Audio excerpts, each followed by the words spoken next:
കുറേ ദിവസമായി ഒരു വാട്ട ഹീറ്റിനെ ഡേ ചെയ്യണമെന്ന് വിചാരിച്ചിട്ട് അപ്പോൾ ദേ എൻ്റെ ഫസ്റ്റ് ട്രൈമസ്റ്ററിലെ ഒരു വാട്ട ഹീറ്റിനെ ഡേ നമുക്ക് നോക്കാം. അപ്പോൾ ദേ ഞാൻ ബ്രൗൺ റൈസിൻ്റെ പുട്ടും ചെറുപയർ കറി കേട്ടോ കഴിക്കുന്നത്. എനിക്ക് പുട്ടും ചെറുപയറും ഭയങ്കര ഇഷ്ടമുള്ള ഒരു കോമ്പിനേഷനാണ്. അങ്ങനെ ഇഷ്ടമുള്ളവരുണ്ടെങ്കിൽ താഴെ കമൻറ്റ് ചെയ്തോളൂ. പിന്നെ എനിക്ക് വൈറ്റ് റൈസിൻ്റെ ഒന്നും കഴിക്കാൻ പറ്റുന്നില്ല. അപ്പോൾ അതുകൊണ്ട് ഇപ്പോൾ ബ്രൗൺ റൈസാണ് കൂടുതൽ പ്രിഫറൻസ് കൊടുക്കുന്നത്. അതിൻ്റെ പുട്ടും ദോശയൊക്കെ ഞാൻ കഴിക്കും. ഞാൻ രാവിലെ അത് കൂട്ടി ഭക്ഷണം കഴിച്ചു. പിന്നെ അതിൻ്റെ കൂടെ കാപ്പി ചായ അങ്ങനത്തെ ഐറ്റംസ് ഒന്നുമില്ല. എനിക്ക് ഷുഗർ ഉണ്ടായിരുന്നത് കൊണ്ട് അതിന് വരാതെ നോക്കാനുള്ളത് ഉത്തരവാദിത്തമായതുകൊണ്ട്. പിന്നെ ചെറിയൊരു കഷ്ണം ലഡു ഇന്നലത്തെ ഷോർട്ട്സിൽ ഞാൻ ഓൾറെഡി പറഞ്ഞിട്ടുണ്ടായിരുന്നു. പിന്നെ ഉച്ചയ്ക്ക് കഴിച്ചത് ഈ ഒരു കപ്പിൽ 1/2 കപ്പ് പാലാട്ടോ കുടിച്ചിട്ടുണ്ടായിരുന്നു. എനിക്ക് ചോറൊന്നും കഴിക്കാൻ വയ്യ, വൈറ്റ് റൈസ് കഴിക്കാൻ പറ്റില്ല എന്ന് ഓൾറെഡി പറഞ്ഞല്ലോ. അപ്പോൾ എനിക്ക് ഒന്നും കഴിക്കാൻ പറ്റിയില്ല, അത് മാത്രമാണ് കഴിച്ചത്.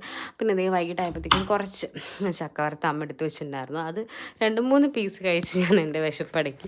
പിന്നെ രാത്രി ഒന്നും കഴിക്കാൻ പറ്റിയില്ല, കുറച്ച് ഇളനീർ വെള്ളം മാത്രമാണ് കുടിച്ചത്. അതിനുശേഷം സംഭവിച്ചൊന്നും ഞാൻ ഇപ്പോൾ പറയുന്നില്ല, പിന്നീടൊരു വീഡിയോയിൽ പറയാം.